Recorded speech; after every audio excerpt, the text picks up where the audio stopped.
I'm the Goth Martha Stewart, and today I'm going to walk you through how to plan your own murder mystery. So, when it comes to writing a murder mystery, what are we looking for? We're looking for an interactive situation. We need to make sure that our guests are engaged and having fun.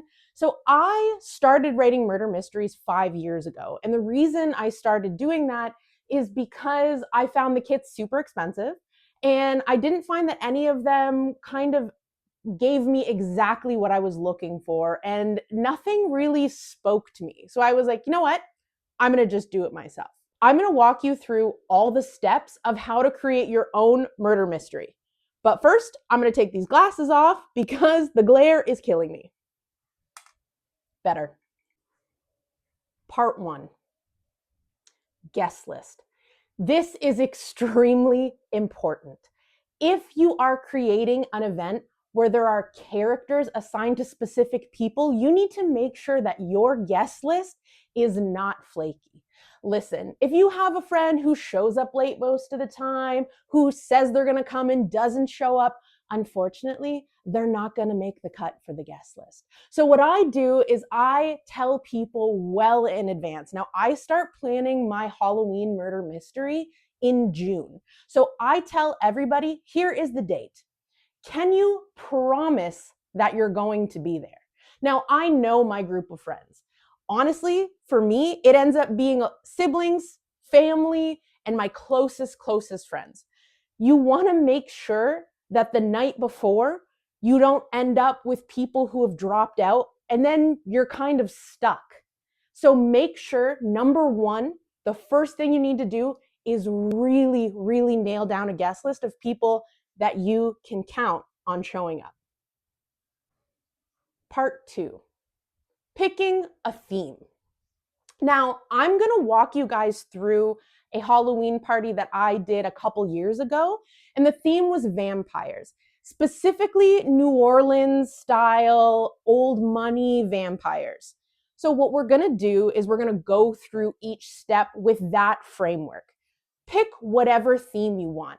I've done witches, I've done gods, I've done apocalypse, and this year I'm doing like a slasher summer camp. I obviously can't go through that with you at the risk of people that I know seeing this video. So we're going to go through one that's over. It's been many years since I've done it, and I'm not really worried if anyone sees it. So we're going to start with that. Part 3. What you need to do in regards to characters is assign people characters that it's not going to be too hard for them to play that person all night. Now, if you're giving somebody really elaborate character traits and you know that the person you're assigning this to is not going to be able to speak with an accent all night, for example, or a stutter or a limp or whatever, don't do that. That's going to be really complicated. So I'm going to walk you through what I did for characters. So what I did was, first, I came up with a bunch of vampire names because I wanted to stick with the theme. So these are going to be names that you kind of are going to recognize. So one, actually, a sidebar of a funny story is Silas is a name that came up a lot for vampires. And I love that name. It's one of my favorite names. And it's actually my brother's name. So I decided to not use that one. So you guys go ahead and use Silas. Of course, there's Lestat. We had like Charlotte. I did sort of like old school French names because I'm setting it in New Orleans. So here's how I structured my vampire party in terms of characters. I created 2 clans. We have an old money clan and a new money clan. So what I did was I gave the old money clan the last name of Charlevoix, for people who aren't French Canadians. And then the new clan was the Bouvier clan. So I made sure that I created a family tree on both sides, and I gave that to everybody in the invitations. So I'm going to give you the names of the characters that I created. I had Ember Bouvier, Lestat Bouvier, Lilith Bouvier, Armand Bouvier, Dion Bouvier, Lucien Bouvier, and Vesper Bouvier. So this was all one family. The other family, the Charlevoix clan, Lafayette, Charlevoix, Léontine, Charlevoix, Vionnette, Clotilde, Martel, Louise, Joséphine, and Delphine. So now that you have the characters' names, you want to give them all backgrounds. So what I did is I made sure that each character was related to each other. Yes, actually related because they're family, but that they had sort of a story tie to most of the other characters. And when I send out the invitations, we'll get to invitations next, I make sure that I give a character description. So I'm going to walk you guys through just a couple character descriptions. If by chance you want a detailed outline of exactly how to throw this party, leave a comment and I'm going to find a way to get that to you guys because I've put in months and months of work and I'd love for other people to be able to use this. So I'm just going to go through a couple character descriptions. Yes, I have my computer with me, so I'm going to tell you guys exactly how I did this. So Ember, we gave a year that they turned. So they were turned in 1980 by Lestat, and the reason is because, unfortunately, they were dying of AIDS. I give them just specific things. So I want it to be known why they were turned, when they were turned, and then just like a couple of pieces of information about them that they can kind of carry with them throughout the party. So Ember hates establishment. They're an anarchist. Everyone is surprised that they showed up this evening. They're violent, but they're a vampire vegetarian, which means they only eat animals and not humans because they hate humans so much that they would never consume them. They are suspected to be in a relationship with Clotilde, which, if you guys remember, is from the other family. And so this person had a special invitation, and that's why I went through with this. Went through with this description. This person received their invitation, but they also had a secret message inside their invitation. And in that, they were asked to go to the backyard. So I actually had it at my house to go to the backyard at specifically 9:37 and report what you had found to your family only. So somebody on one family got this message and somebody on the other family, also got this message in their invitation. So that is just the character description of the person who's going to kick the game off. And then I'm going to go through the other family of the person who kicks the game off from the other family. So that's Clotilde. So that's the person that's suspected to be in a relationship with Ember. So I send them both out because everyone's going to kind of guess, like, wait, are they sort of in a relationship? What's going on there? We kind of want to add that extra layer of mystery. And at one point, two people just walk away from the party. No one really knows what's going on. And they walk outside. So Clotilde was a famous celebrity in the 20s. They were turned during a drug overdose by a crazed fan. Thankful to them, but didn't want to remain close to them in the family. The general public thinks she passed away in 1928 of the overdose because that's what was reported in the media. And she was waiting until enough time had passed to reemerge as a new celebrity. So that is sort of like, I'm just giving you guys the kinds of character descriptions I would give for each person. So that's how you start. You want characters and you want each character to have a reason to have a relationship or something with somebody else. Gathering. There has to be a reason everyone is coming together. So in this scenario, because we have vampires from two different families, what the heck are they doing all coming together? Well, I had them come for a funeral. Now, this is fun because people know it's a murder mystery, so they're assuming they're trying to figure out who murdered the person that we're coming here for a funeral for. But that is not what is happening. So we send out invitations. We'll get to invitations after, but it's basically an invitation to a wake, to a funeral for a character who's not here, who has already passed away. When people get here, like I said before, we're going to have two people go out into the backyard at a specific time, come back, and only tell their respective families what they found in the backyard. The murder.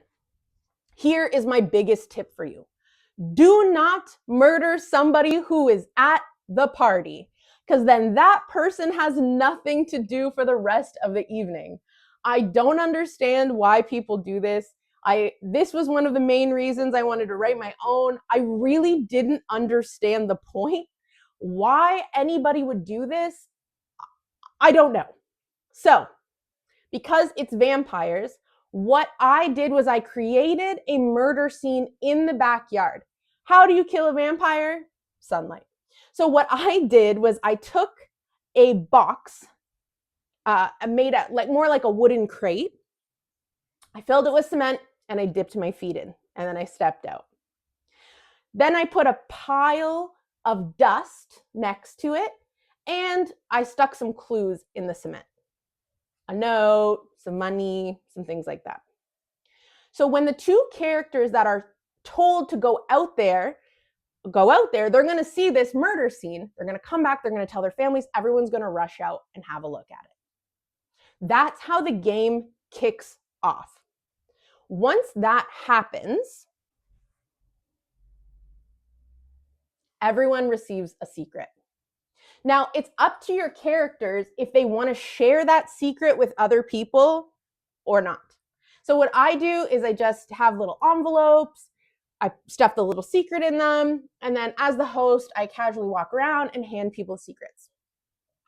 Now, the next thing that I'm handing out, so everybody has their secret. That's kind of like the first round of gameplay where everyone's talking. They know that they have a secret. The secret is usually about the deceased person and them, the relationship they have with each other.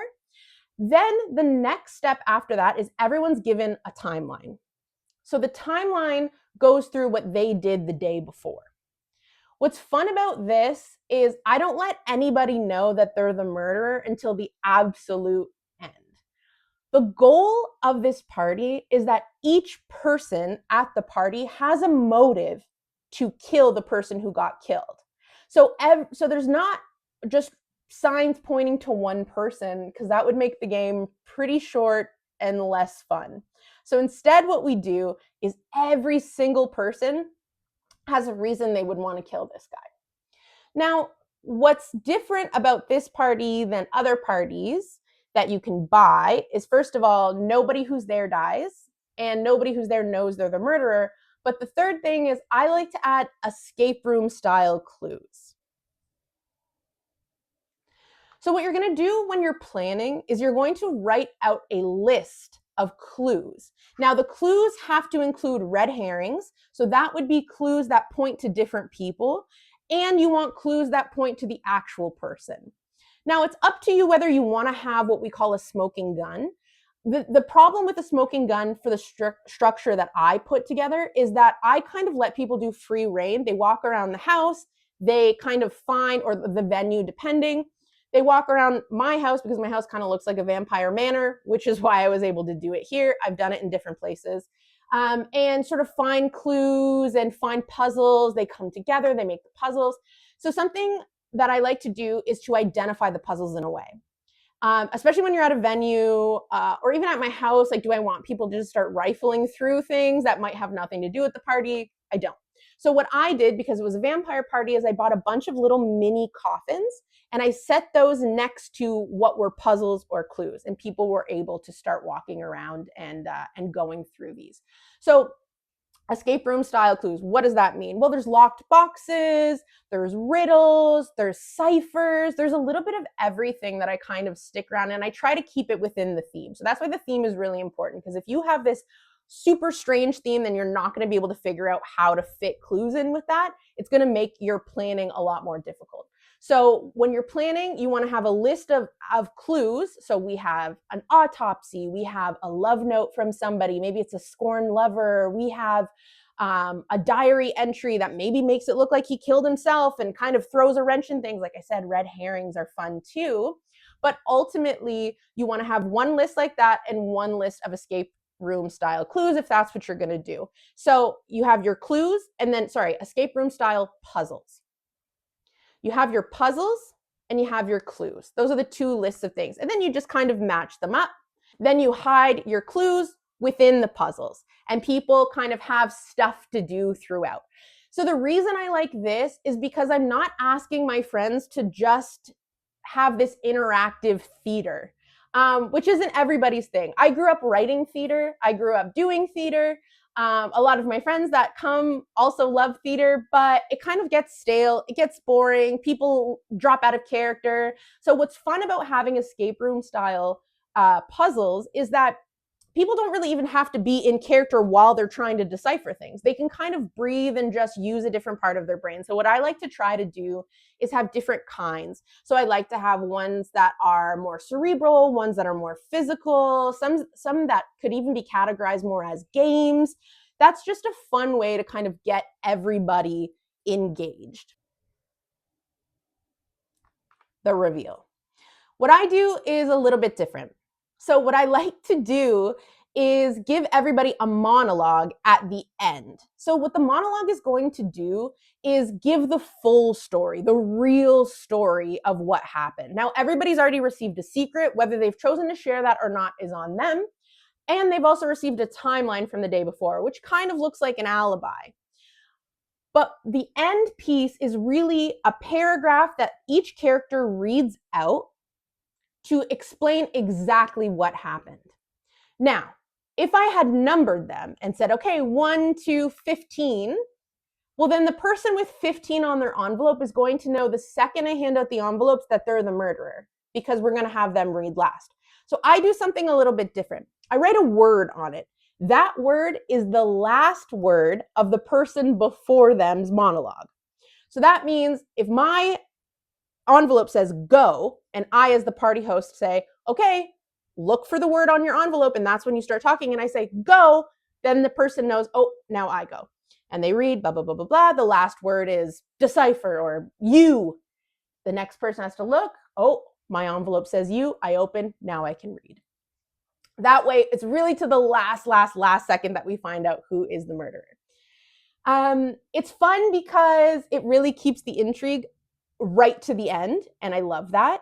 It's also fun for me because when it kind of gets down to the wire, people are suspecting themselves, they're suspecting other people, and you can kind of see the tension rising in the room as like, oh, okay, so it wasn't that person. Oh, okay, it wasn't that person. But because we've kind of weaved this story where everybody has something in regards to the deceased, a story with them, a time that they saw them the day before, something they're upset about them with, a reason that they would want to kill them, but then they can justify. So everybody is kind of like getting the full portrait of this entire story. By the end, the last person reads, and that's who killed them. So in this vampire story, it was a lot of family. So there were sisters that were kind of conspiring. And so I can give you guys the end, but you don't know the whole story, so it's not super interesting. But I'll tell you, it was a mistaken murder. So they tried to send somebody else to get murdered.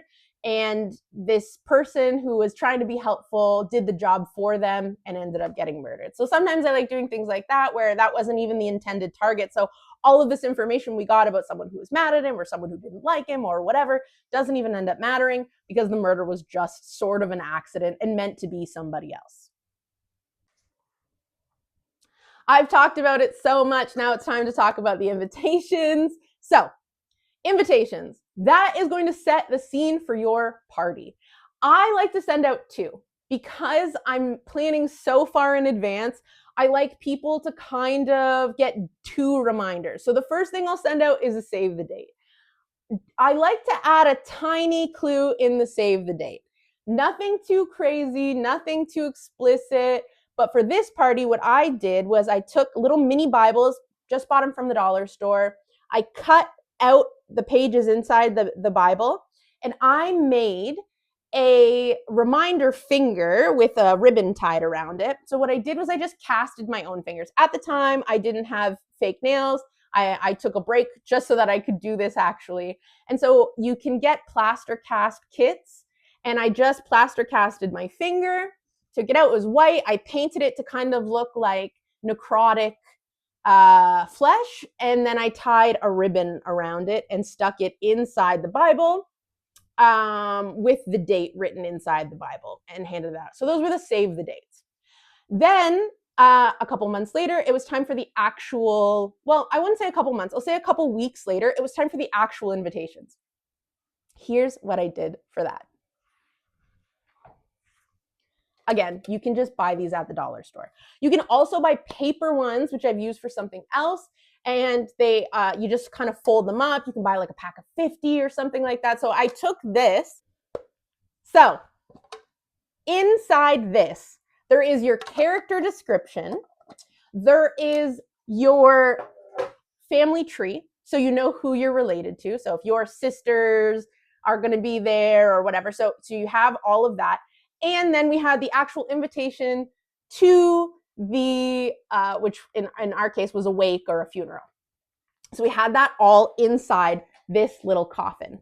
But then I put the coffin in the bottom of just a regular box and I filled it with dirt, closed it up, and dropped it on people's porch. So they open it and they have this box of dirt. Thankfully, people are expecting something from me, so they're not just going to toss this big old thing of dirt. But you had to dig in the dirt into the bottom to get the coffin. I thought it was super fun. Honestly, it really sets the tone if you put an effort into your invitations. Okay, it's easy to just do an evite, a text, or whatever, but we're trying to create an immersive experience. We are trying to get people to feel like they're in this world. So that is why the invitation is so, so, so important. I can send out the invitation before I'm even finished the planning because I know the theme and that will give me a good starting point. I know the characters right away, and that's when I start sending that out. This was how to write a murder mystery. I hope you guys got a lot of information out of this. I hope this was helpful. If you have any questions, please leave them below. I'm really, really, really looking forward to sharing how to really curate these immersive experiences with you guys. So if you have things that were unclear, please let me know. If you have specific themes and you want suggestions, let me know. I would love to help with that. This channel is just going to be about events, DIYs, cooking. I am the Goth Martha Stewart after all, and this was how to plan a murder mystery.